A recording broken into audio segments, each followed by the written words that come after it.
what about that? 75? And you ask me, say, I'm going to be a father of many nations. Yeah, you are. Okay. So if God left him and then returned back to him, guess who came into the picture? I had it over here. Sarah came into the picture. What did Sarah say? Well, you know you're old, and I'm old, so we got to do something. We got to do something. What we got to Oh, who's on? We said we got to do something. So what we going to do?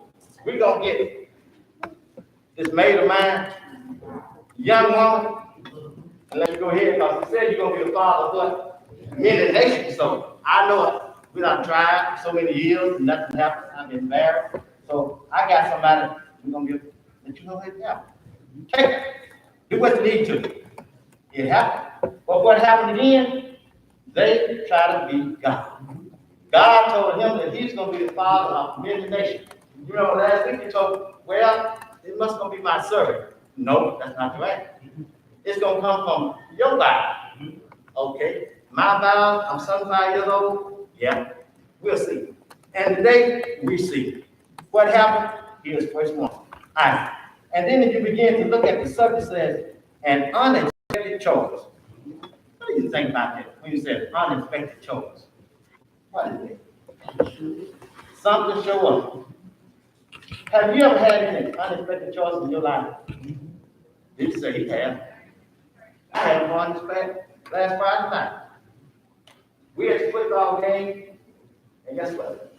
They asked me, pray over the football game. I pray in church sometimes. But you ask me now to pray over a football game. All those people looking from all directions. And my wife said to my classmate, probably said, no, he never. No. Because the same prayer that I pray there, I pray here. So it's no different in there because the same person hear that prayer. That's what I'm praying to. Not man.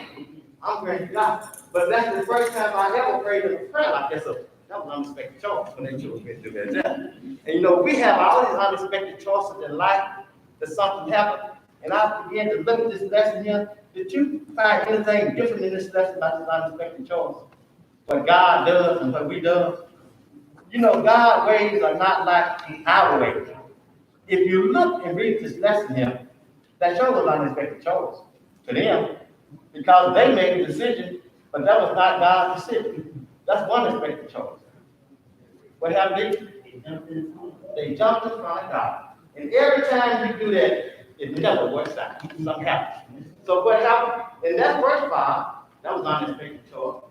In the second part of the lesson, we're going to see an unexpected choice because something will happen there. So all these unexpected choices that we face sometimes, because we always jumping from God. What I thought about when you said unexpected choices, I began to kind of go through my mind and think, since God's ways are not like our ways, we do things that we say we wouldn't do, but God does it anyhow.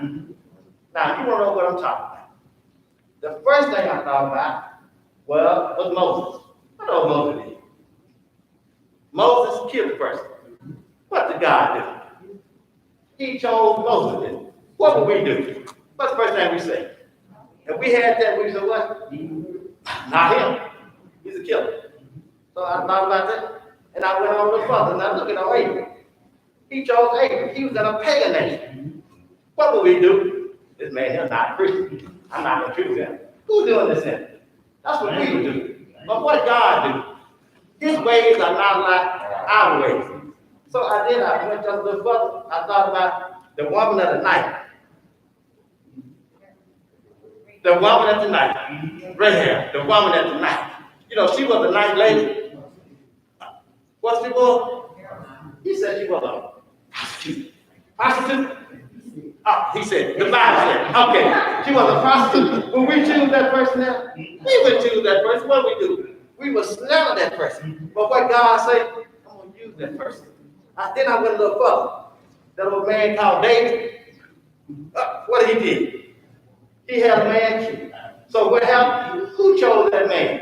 God. What would we say? Not that man. That man. What he did? He had that man killed and got his body.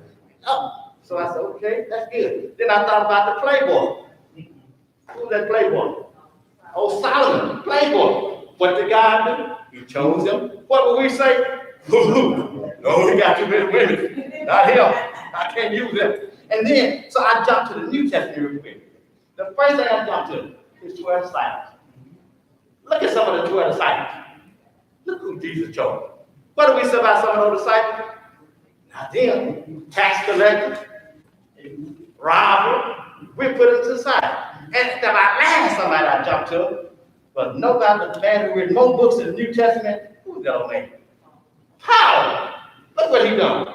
The persecutor of the church. And what did God do? Use him. So what's my point? Who we don't use, God uses. Because that's in God's what? Plan. When we try to jump ahead of God, we always fail.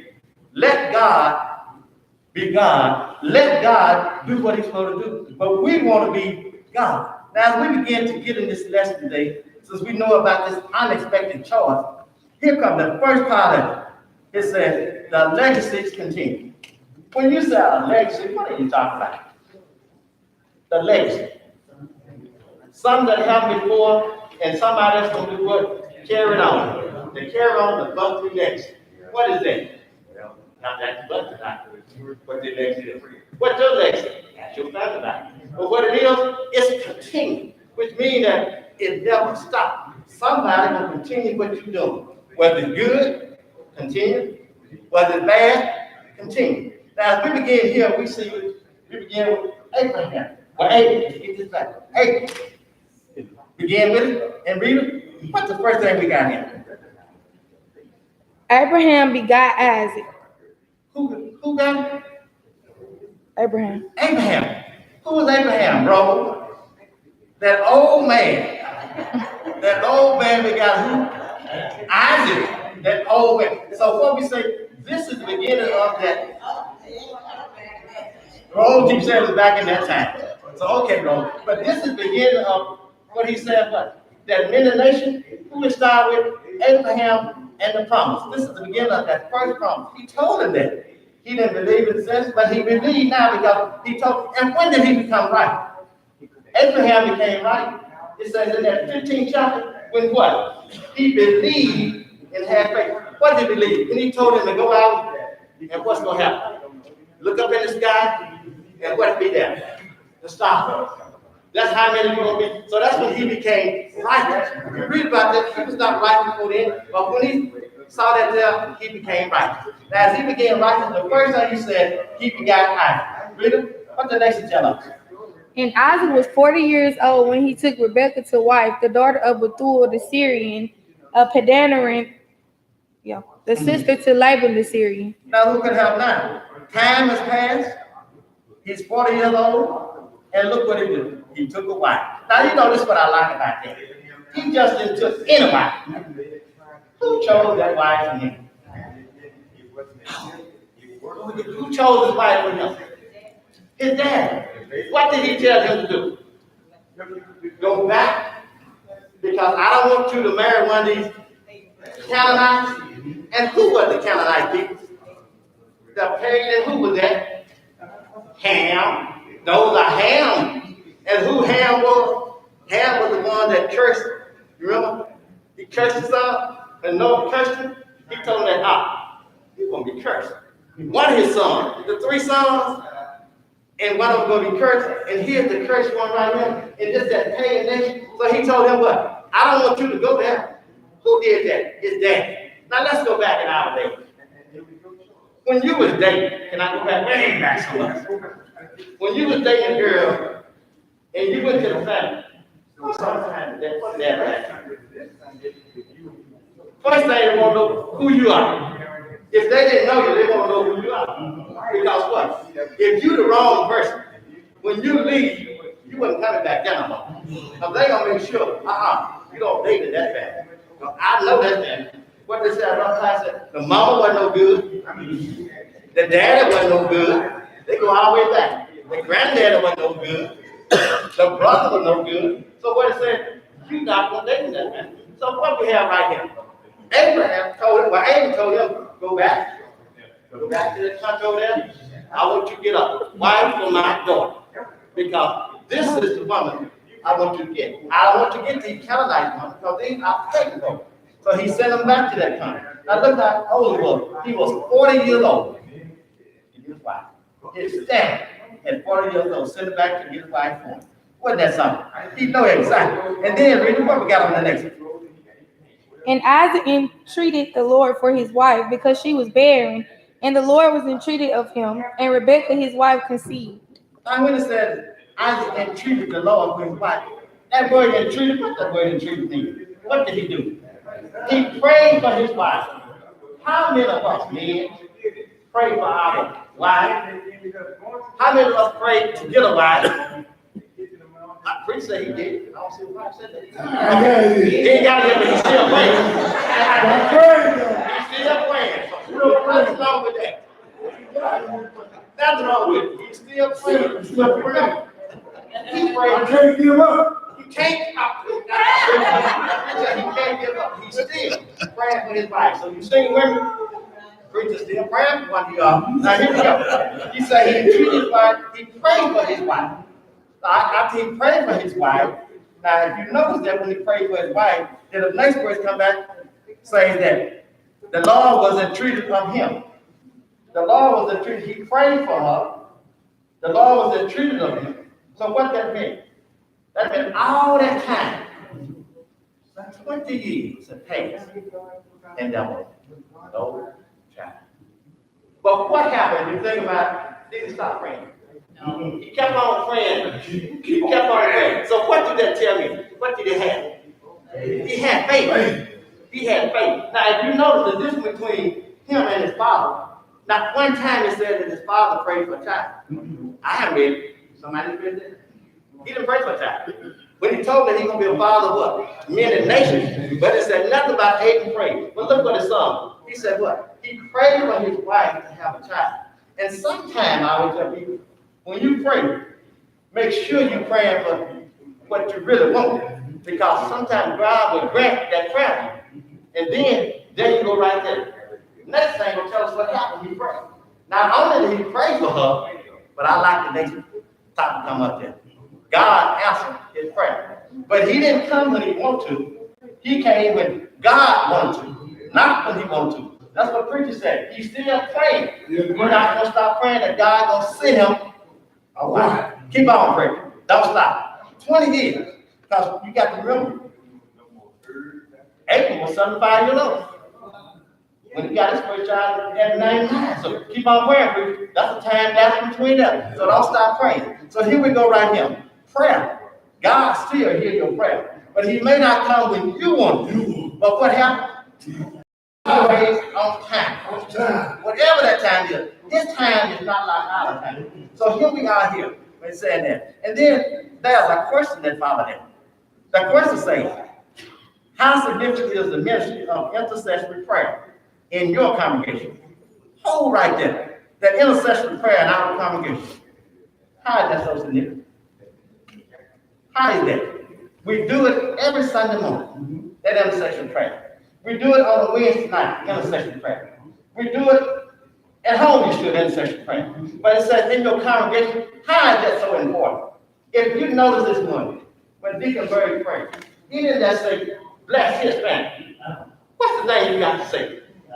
Intercession, you're talking about our family. Bless the church family. He prayed that prayer to bless everybody. So how is that so important? Because you include everybody and you're not praying that old prayer, Lord, bless me and my family. You know, we have people say that the first thing is that, bless me and my family. That's not intercession prayer. That's a prayer talking about you and your family. When you say that intercession prayer, you talking about bless everybody. He even specific. And now you have to bless everybody. That's why that question says, and how frequently do you gather for corporate prayer? How frequently do we gather? I tell you. We gather on Bible class. We gather on Sunday school. We gather on everything we do. Even if you notice when we had the fish fry, We had a what? Pray. So what that tell me? Everything we do, we need to put who first? God first. And how do you put him first? Pray. Pray to God. Whatever you do, when you get ready to go to work tomorrow, what's the first thing you need to do? Pray to God.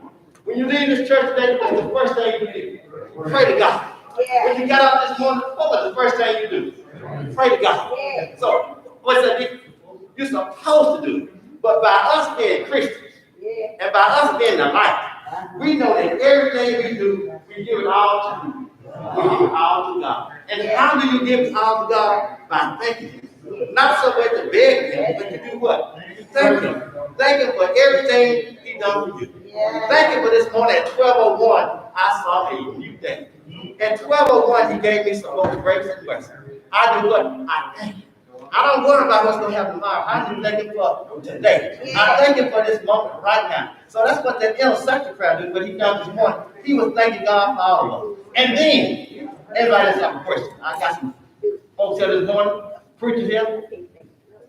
Got something to say? No, I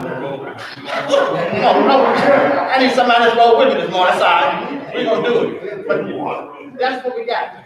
We're talking about the intercession prayer up there quick. And then, here we go for the second one. The second one said, struggling for supremacy. Struggling. Well, I'm struggling. I ain't gonna say that no. Struggling for supremacy. Now, we know this is good part. When he acts, God delivered. 20 years later, he delivered. But boy, were they expecting what he's going to deliver. What is he going to deliver? He's going to deliver something that never happened before. If you read about this, never happened before. But he's going to deliver. Who's going to do that? God. You know what I like about him? When he shows up, what did he do? How did you know? Well, if I go back to Abraham, he was 99, and what God did, he showed up, and he showed out. How you know? That's nice right there. All right. That's the proof right there. He showed up for an old man. And she said, not but he was old man, he still showed up. Now, he's not always going to show up for Abe, but now he can show up for his son. Let's see when somebody show up. Rita, what do we have there? And the children struggled together within her. And she said, if it be so, why am I thus? And she went to inquire of the Lord. And the children, he prayed for a child. And what did he do? He got two. So what it said, he got double for his trouble. When that's up, pray for one child. And what happened? They began with the struggle. The two began with the struggle. Now, the other part was like that, she said. They were struggling. And she wanted to know what happened. Because up to this point, this has never happened before. There were no such things as twins. These are the first twins that are recorded in the Bible. So she wanted to know what's going on. First, she never been pregnant. Second, she got two sons messing inside her. So she want to know what's going on. Wait a minute. So what you do, you got what you asked for. He prayed for it, he got it. Now I want to know what's going on inside of me with all this going on. It said that. Okay, Rita, what's the next to tell her? And the Lord said unto her, 2 nations are in thy womb, and 2 manner of people shall be separated from thy bowels. And the one people shall be stronger than the other people, and the elder shall serve the younger. Lord, I'm getting something that I never had before. Something going on inside of me. What is it, Lord? What's going on inside of me? And what he tell her, there are 2 nations inside of you. What you talking about, 2 nations, Lord? 2 nations. He told Abraham that you're going to be the father of many nations. Now you telling me that there are 2 nations, I'm carrying 2 something inside of me that got a war going inside of me. Now, what is this going on inside of me? Now you notice that she was about ready to give up. Because what would happen? I guess you women know the pain must have hurt her so. And not only that, they not fighting. Can you believe that? Now I'm trying to make it with one. Now I got 2 with me, and both of them inside fighting. So Lord, what's going on? You got it, but you asked for it. But you just got double for your trouble. Because you asked for one thing, and I'm giving you 2. Now I want to know what's going on. These 2 nations within each other, there's a fight going on. Now, when you read about that, not only that, but that's a continual thing with the fight going on with the two brothers. Now, if you go back and think about the other brother, Ishmael and Isaac, what happened to them? Those two brothers, when they remember this time? That was a fight there. One nation, Israel, Isaac. Then he say those two nations will fight each other. So here we are right here. These twins, what are they doing? They fight each other. They're two brothers. And here you go, the two twins are fighting each other. Hadn't even been born, they are fighting each other within her. And she don't know what's going on. So Rita, what else has happened? And when her days to be delivered were fulfilled, behold, there were twins in her womb. There was twins in her womb. But you know what I like about that? Not only that, but it said that the young one will be served by the old one. What's that? The young one will be served by the old one. Now, back in the day, that was just totally opposite. The old one was supposed to do that. But this tells us what? That the young one will be served by the old one. So what is that? Already, that's a problem. Already a problem. The younger one is going to be served by the old one. So normally we said the old one should be in charge. But right here, God let him know before he get here. Look at that for God. He's telling them that the young child is going to be in charge. What do we do as a parent? We always put the old one in charge. That's what we do. But you know, sometimes, like in our younger one got more maturity than the old one. Anybody face that? Just me? That's the way it is. Miss Tracy?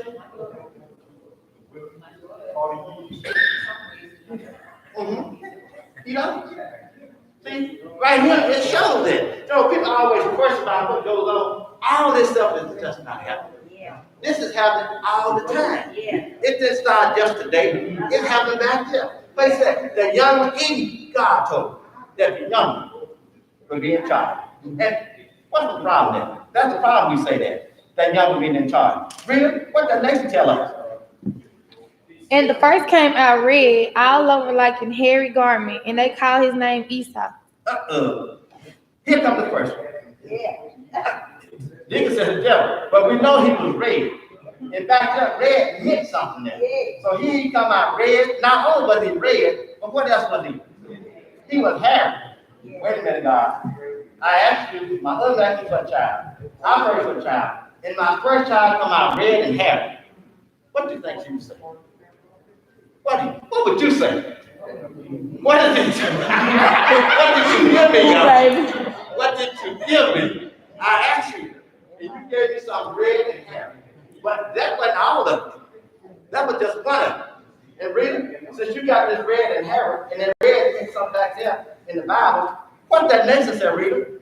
And after that came his brother out, and his hand took hold on Esau's heel, and his name was called Jacob. And Isaac was 80 years old when she bare them. Wait, Lord. You gave me one. Now you gave me two. And the other thing about this two, that he got a hold to his heel before he come out. He hold on to him. What's that mean? Fight. He hold on him. Don't want him to come out first. Holding on to him now. He was red, he was hairy, and here comes this other one here. Holding on to his heel. Oh, Lord, what's happening? I can imagine what she's saying in her own mind. Lord, look what happened. What did you give me? She said, you give me some red and hairy, and you got something else hold on to his heel. Won't let them come out. And you notice that. They said that word there. Look at that word. Each one of those words, they were just not occurring when people throw the names out. Back then, names had meaning. Have you noticed now how they name mature? My name, that child name is Time with a hyphen, and then something else behind it. I noticed when I was in school and teaching, it was some children names I couldn't pronounce. Because they had all them funny names, and you know, some children didn't even pronounce their own name. Because they do what? They hyphed it out. But now, that name back there, those names had a meaning to it. Each one of those names. When you look at the names there, as I began to think about what those names meant and what she was saying there, I thought about what happened and how she probably was feeling about those two children, one holding on to the other. I'm trying to get out I got two. Now, the other is holding on to the second. And then, we look at that. Rita, what is it say? I think we done it. The question. Yeah. This I got good to me. Nobody get good to me. I go to the next. Anybody else? How about this? But here's the question. The question says, why is prayer necessary even when God has predetermined his servant will? Why is it necessary? To give you strength? Because you don't know God's will. That's why you keep on doing what? Praying. You don't stop praying. You continue to pray. God's will is going to be done. Whether you do it or whether he do it, but it's going to be done. So what I'm saying, I don't stop praying because I don't know what God's will is. You continue. It's predetermined, but you don't know what that predestination is. Because only nobody knows that but who?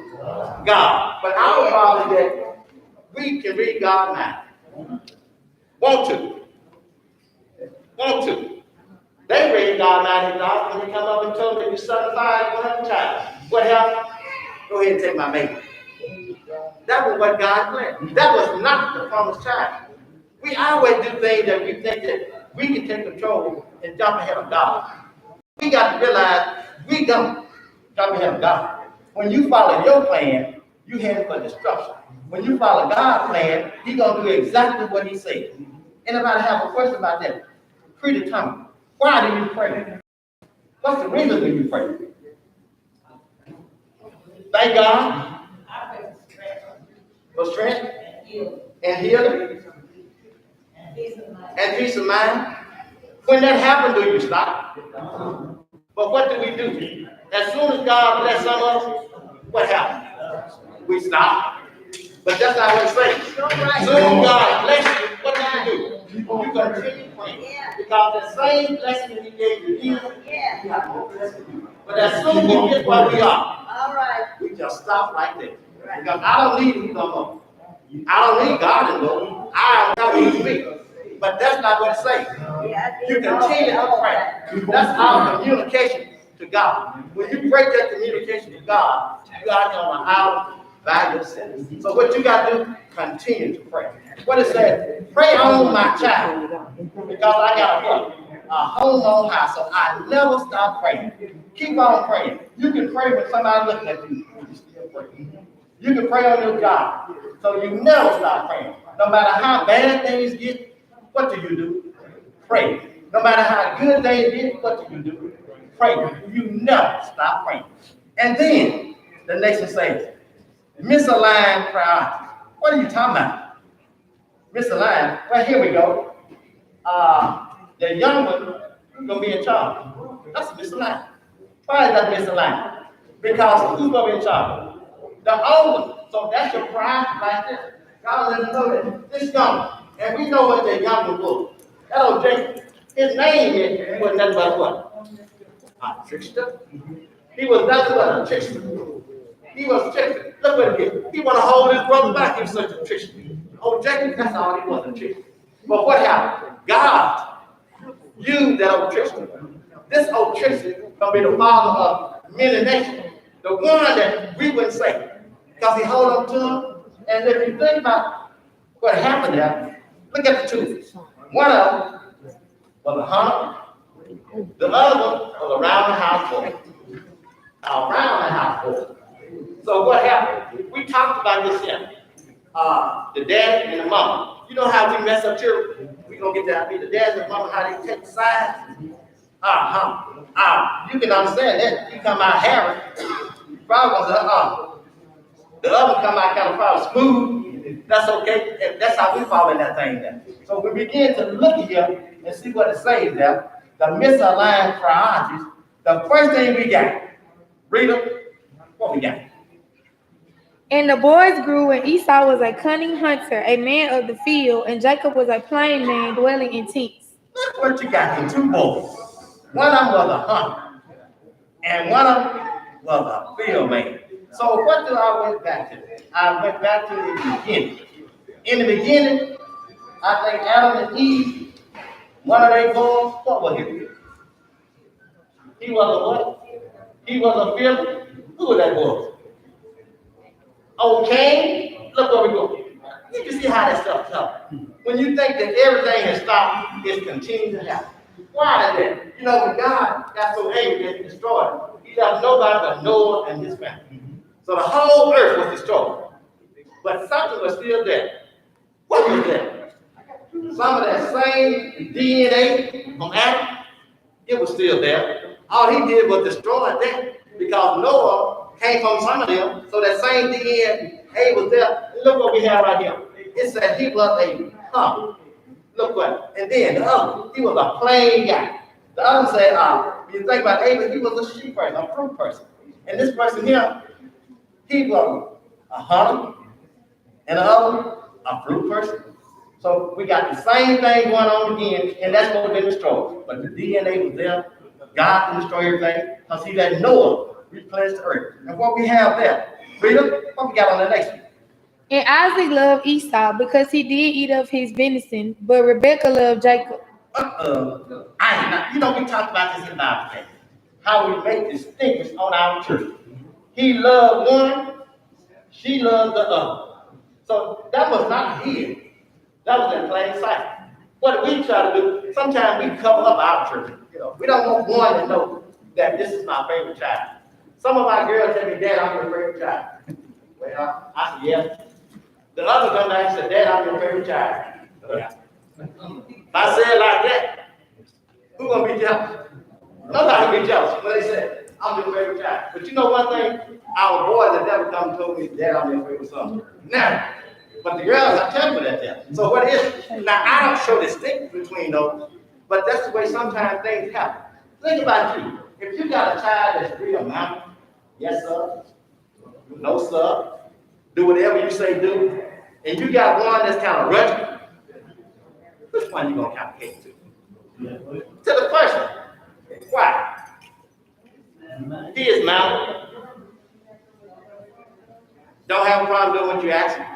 But the Bible says, is it right for us to do that? It's not right. But what we do it anyhow. So in the flesh, we do things in the flesh that we shouldn't do, but we still do. Right here, they brought it out. One loved the other. One loved the other one. Isaac, Esau. His wife loved the other one, Jacob. One of them was hairy, one of them was plain smooth. So you can see the difference there. And it shows. It shouldn't show. Reader, what's the next one tell us?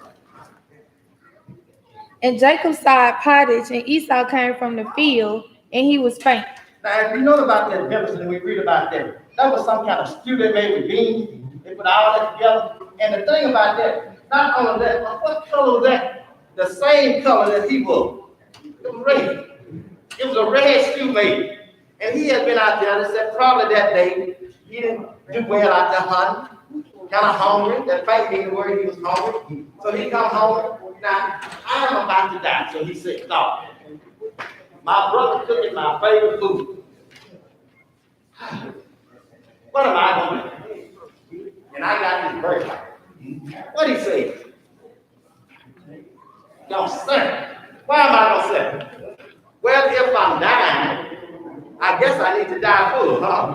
Is that what he said? I didn't have a good day, so I'm going to die full. Okay, so a birthright means nothing to me, and I'm on my last leg, I'm going to die. So I just go ahead and sell that birthright. And say, Rita, what the next one say? And Esau said to Jacob, feed me, I pray thee, with that same red pottage, for I am faint. Therefore was his name called Edom. Look at that. That joker had two names. He told him, look here, feed me. I pray to thee. He prayed to thee, feed me, because I'm hungry. I didn't do well out there. Give me some of that red polish. He was red. Give me some of that red polish there. And I faint. I'm dying, say. And then he said, call him Edom. When you think about Edom, that's come from the Edomites. Still came from right there. His name, Esau, Edomite. Feed me there. And then the next one tell us. And Jacob said, sell me this day thy birthright. What could the con man do? You see how he comes. Con already. You know, he was holding on to him. Didn't want him to come out. Now he's conning him, trying to give himself what? Give me the birthright. Yeah. Now, what's more important? The birthright or death? And he died. So what he say? You take this birthright and you give me that food there. Feed me before I die. What did we say about the wall together in 2000 folks we made? They thought the word come in. What did they do? They went together all the while. They went to the store, some of them went to the bank because the war comes to an end. So what's the question in our mind that if the war comes to an end, why are you gonna take the wall? Why are you gonna take the money? Nowhere. So what he's saying right here, my word has come to an end. I got a birthright that means nothing to me. So I'm gonna go ahead and give you this birthright. Well, I want something to go into my stomach. What is this? This is the flesh part of him. The flesh part of him. Feed me. Feed me and give me the birthright. It means nothing to me. I'm leaving him. But Jacob was always that tricky. Always thinking. You know, I guess that's why they said sometimes when you get so big, you kind of lose your intelligence. So Jacob, he's one of them that Isaac, he kept keeping a little small. I know how to get this birthright. Because in those days, who would get the birthright? The oldest one. So Jacob already knew that. So he had a plan. He got Jacob's plan. His plan was to give him what he needed. Do you know people always find something that you really want? And that's what they focus on. They get you at your lowest part, and that's when they come in your life. Now here we go. Think about how the men come in your women's life. Somebody's when you down and out, who steps in? Oh, Jody steps in. Jody knows when you down and out. When you down and out, Jody steps right in. He doesn't step in trying to comfort you. Jody steps in to try to, whatever Jody do, help you out. That's when Jody steps in. Think about it. That's when they come in. Right here, people find out when you're down and out. That's exactly when they want to come in and comfort you. Baby, that's what you know. I know how you feel now. You know, I'm talking that good talk to your ear. You know how you feel. I know you miss it. I know you miss it. But I can help you out. Yeah? What you do? Give him the $1,000. Got you. I'm going home. What happened right there? Because he stepped in when you are down and out. He don't come in and comfort you. And sometimes people do that when their husbands have passed. That man looking right at you. I know he needs you because you need somebody. You need somebody. I just lost my spouse. Well, I know you need somebody. I know you need somebody. Always when you down and out. He said, right here, give me that food. I don't need no birthright. I'm dying. Rita, what the next tell us? And Esau said, behold, I am at the point to die, and what profit shall this birthright do to me? Go ahead, read the next one. And Jacob said, swear to me this day. And he swore unto him, and he sold his birthright unto Jacob. Not only that, he said, you at your point to die. Look at you. You at your point of death. You got this birthright. Give me your birthright, and I'm going to give you this fair change. But he was saying that he was dying. The other saying that so he can get the birthright. Give me what belongs to you. I want to get it. Exchange that for me. And then not only that, he didn't say, that give it to me. What word did he use? Swear. That carries a big meaning when he said, swear to me. You can't go back on. So what happened? If you eat this right here, you holler. I didn't tell you that yet. I didn't tell you that yet. You know how we go back and say things real fast? I didn't tell you that yet. But what he said, I want you to swear to me that you're going to give me this birthright if I give you this too. So what he said, what good is the birthright in my life? Take this too, man. Take this too. Just give me that. Birthright means nothing to me. So there you go. Who did this? Nobody but old Jacob. What was Jacob? Trickster. Always, when you read about Jacob, he was nothing but a trickster. How he always tricked. He tried to hold him when he was coming out. Now he tried to trick him.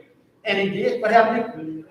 That's what the devil is. What I tell you about that, those sweet talking women and sweet talking men, that they come, I always get you at your lowest point. Nobody ever come in when you're feeling good. They always get you at your lowest point. And Rita, what's the hell next?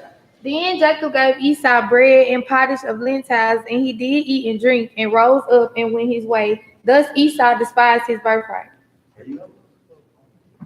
Once he got food, he gave the birthright, he rose up and went his way. He had gave that away that he shouldn't give away. He couldn't wait on God. He made the decision. Look how this thing talks about Abraham and how they make those decisions. They don't wait on God to make the decision. They went on and made the decision. He got his stomach full, which was the flesh. He was happy. He gave away something that he shouldn't, but he was full and went on his way. And look at old Tristan. Old Tristan. Look at old Satan. How Satan gets what he wants. When Satan gets what he wants, what do he do? He do with you. He move on and get to the next person. He keep on working on you. He never stops. Just like God works on you, Satan works on you. He never stops. He always got a plan for you. But what you got to do is get into the place, come out the place, get into the spirit, and that's when God begins to work on you. When God works on you, all Satan can do is take a back seat because God is in charge. Who's better to be in charge than God? Right here, they couldn't wait. But you see how this thing come all the way down. Abraham couldn't wait. He had to go ahead and do what he had to do. Look at his son. He couldn't wait. He had to go ahead and do what he had to do. Everybody couldn't wait on him. But our thing, we need to wait on who? Wait on God. The son said he may not come when you want him. But what is it? He always on time. What is that on time? It may not be today. It may not be tomorrow. It may not be next year. But I guarantee you, if you just have patience, if you have patience and believe that it's going to happen, when you believe that something's going to happen and have patience and trust in God, it's going to happen. It's going to come to pass. All you got to do is just believe it's going to happen. That's it. Right here, this lesson, they always want to jump ahead of God. Yeah. They couldn't wait. If this was going to happen, the God tell us that Jacob, he was going to do the same thing God said he was going to do. But what happened? Jacob was the trickster. He tricked him out of there because he wanted to jump ahead of what God said. The 12 tribes, where did they come from? Jacob. The 12 tribes of Israel. Look what happened. Where did Israel's name come from? Jacob. You see what I'm talking about? How would God use somebody like Jacob? And all this comes from the man that we would throw away. In our mind, there's no way we would use Jacob. Because what happened? Jacob was nothing but a trickster. We don't want to be around nobody that's going to trick us. What we say? Trick or treat? Got a lot of them. We got a lot of trick or treats. So we don't want to be around nobody that's going to trick us. But what did God do? God took that trick and made him a treat. Because what happened? The 12 tribes came to him, the 12 tribes of Israel. The 144,000 come up, the 12 tribes of Israel. Who did that? God. We said, the person that we don't use, God do. That's what I'm going to do. God said it. I didn't say it. God said it. What's that? The least one of us. The one that we look over and stick our nose up. That's the one could be looking at us when they get to them 12 gates. While you trying to get into the gate, they're already in the gate. So you got to remember, treat everybody like you want to be treated. What the Bible tells us, I'm going to sit down after this. Love thy neighbor. Preacher said, do not to love as you want to do. Ain't no preacher. Tell me the preacher ain't ready to go. You hear no? That's all you got to do. The word is love. Preacher said, he's going to take a nap. Love. So this is what this is all about. Let's remember this here, what they done that was trickster, but it's already been planned. All he had to do is just wait on the phone. All we got to do when things get rough, wait on the phone. Because he will deliver. What is that? When God show up, what does he do? Show up. He hadn't failed yet. He did it back then. And what he doing now? He's doing the same thing now. He shows up and he shows out. I'm going to sit down and not show out. Oh, no. Now, when?